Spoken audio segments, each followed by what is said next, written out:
এবার বন্ধুরা আজকে আমাদের খাবার নিয়ে বসে গেছি। দেখো, এটা হচ্ছে উচ্ছে কুমড়ো লঙ্কা দিয়ে ভাজা। সবার ভাত বেড়ে নিয়েছি, আমি আমার বউ মেয়ে সবার। এখন আমি আগে উচ্ছে দিয়ে খাবো।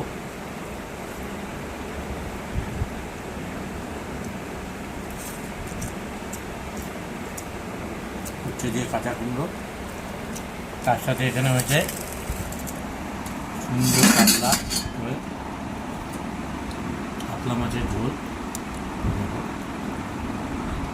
ধনে পাতা দিয়ে, পটল দিয়ে, আলু দিয়ে।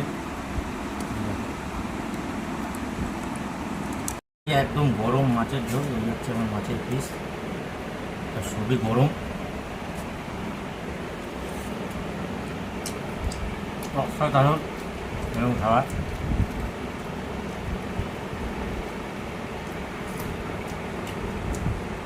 দারুণ।